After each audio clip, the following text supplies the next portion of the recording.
techniques and strategies kung paano nga ba maiiwasang masiraan o mag-collapse ang malalaking cakes katulad nito during biyahe. Hi Beshies! Okay, so by the way, this cake is from Lower Pingat, Baguio City to Sablan, Benguet. Marami na rin po tayong mga shared videos sa mga techniques and strategies na ginawa ko sa mga cakes na napabiyahe ko na.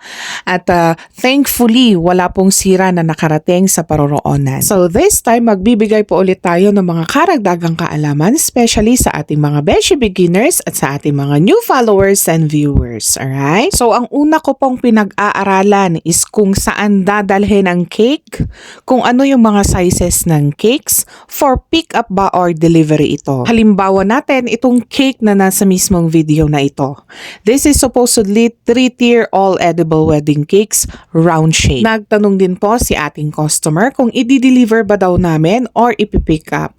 Of course, pwede po naming i-deliver pero with pay. With pay po ang ating driver at yung sasakyan. Libre po yung service fee namin. So, doon na rin po nag-decide si customer na ipapasabay na lang po niya na ipapick up sa kanyang kapatid. Doon na po ako napaisip na kapag hindi ho kami yung mag-handle ng cake papunta sa venue, there is a possibility na baka mag-collapse yung cake. Especially round at mataas ito, all edible cakes pa naman. Hindi ho ako nag-iisip ng doubts sa kakayahan ng ating customer na pipick up ng cakes ha, pero tayo ho as a home baker yung mas nakakaalam on how to handle our cakes properly. Kaya naman, nag-offer ako kay customer kung pwede at kung gusto niya na yung square base na lang yung bottom and then round yung second and third tier. Since ganito nga ho yung size and shape ng cake na naranasan na ho naming ipabiyahe na customer po mismo yung nag-handle. Maisingit ko lang din ho na kaya ho ako ganito kabusise sa aking mga customers is we are located here at Baguio City at yung karamihan po sa mga kalsada namin dito is pataas pababa. And some parts of our provinces here in Cordillera is marami hong paliko-liko at meron pa rin pong mga bako-bakong daanan, mga rough roads ba. Kaya naman pinag-aaralan at sinisigurado ko ho ang lahat sa abot ng makakaya ko.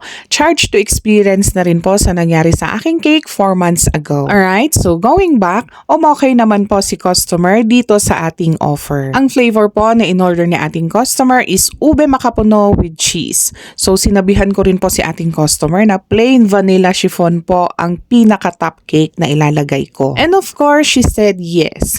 So ang ating cake base po dito is for the bottom is ube moist cake. For the second tier naman is semi-moist ube cake. And for the third tier is vanilla chiffon. For the baseboard po, 3 cake drum ang ginamit ko. For the center board naman po is DIY sa ating second and third tier.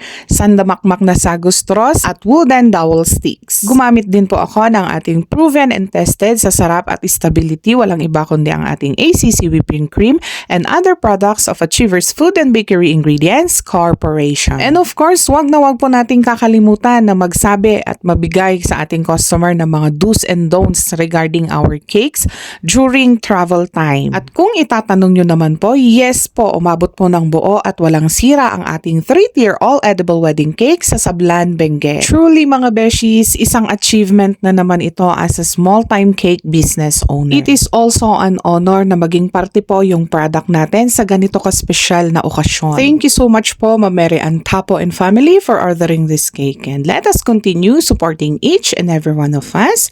God bless us all and stay positive!